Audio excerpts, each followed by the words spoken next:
कारगिल के ऊपर हमारे शोधा की लाशें छोड़ के कौन भागा था? अगर आज आप में इतनी ताकत और कुव्वत है तो जाके कश्मीर में लड़े। आप में इतनी कुव्वत है तो जाके फिलिस्तीनियों के साथ खड़े हो। मोहब्बत गोलियों से बो रहे हो, जमीन का चेहरा खून से धो रहे हो। पाकिस्तान के हुक्मरान और जर्नैल हैं, मैं उनसे एक सवाल पूछूंगी कि 1965 से लेकर आज तक का आप हिसाब कर लें हमारे साथ। हर महाज पर ये कौम आपके साथ खड़ी हुई। हर महाज पर हमने शुदा के लिए हमने आंसू बहाए और हर महाज को छोड़ के आप भाग गए। और मुझे बड़ा अफसोस है कि अभी कल की बात है, दूर ना जाए, कारगिल के ऊपर हमारे शोधा की लाशें छोड़ के कौन भागा था?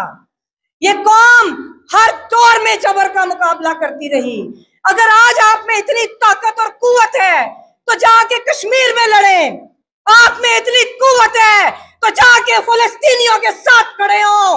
आप लोगों ने निहत्थे शहरियों के ऊपर, सियासी वर्कर्स के ऊपर आपने बंदूकें सीधी कर ली। शर्म आनी चाहिए। कातिल कातिल कातिल कातिल कातिल कातिल कातिल और दूसरी बात, मुझे इनसे ज्यादा अफसोस ये तो यही करते रहे। मुझे अफसोस पाकिस्तान पीपल्स पार्टी के ऊपर है।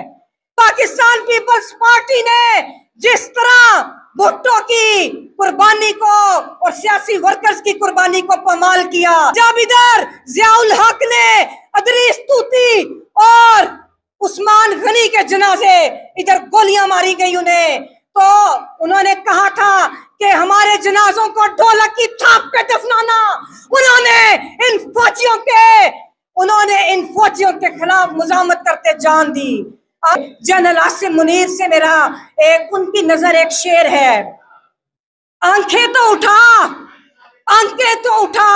नजरें तो मिला, आंखें तो उठा नजरें तो मिला, ये किसका लहू ये कौन मरा, ए रहबरे मुल्क को कौन बता।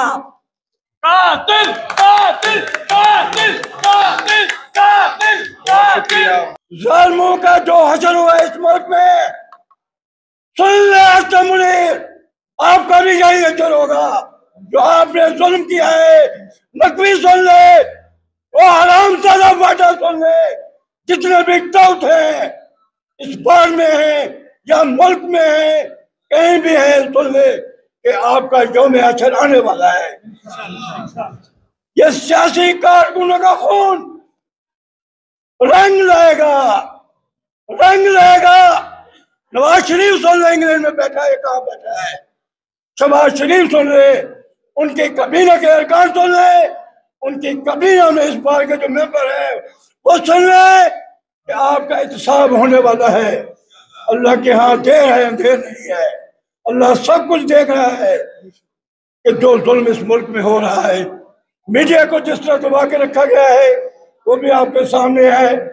लेकिन इस बार का जो रोल है, सियासी जमातों की अपनी मसरतें होती हैं, वो इक़्तिदार की खातिर आगे पीछे हो जाते हैं। लेकिन बाहर ये काला कोट हमेशा आइन, कानून और जुल्म के खिलाफ खड़ा हुआ है।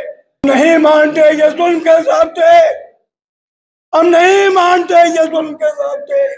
इस बार ने कभी नहीं मारे जुल्म के हिसाब से। तो मेरे भाइयों, अभी हमारे मोहतरमा जो कह रही थी कि मायूसी तो कब्र है, फिर आसम मुन्ना मुझे जो अंदर है, मैं भी अंदर हाफिज हूँ। मैं इसलिए कहता हूँ मैंने कोई अमल नहीं करता। कुरान पाक की तालीमात पर अमल किया जाए उसको हम सलमान में हाफिज कह सकते हैं।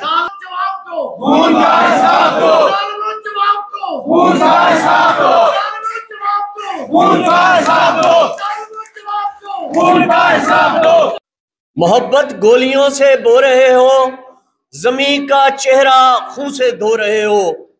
गुमा तुमको के रास्ता कट रहा है, यकीन मुझको के मंजिल खो रहे हो। था इस्लामी मुल्क, इस्लामिक फौज रब्बे कायनात के आगे सरबस वजूद है। आपने उसको धक्का दिया, उसने अपनी जान बचाने के लिए उस कंटेनर को हाथ डाल लिया, उसकी जान फिर भी बच सकती थी। आपने उसके हाथ पर बूट मारे और वो नीचे गिरा और उसकी गर्दन टूटी और वो शहीद हो गया।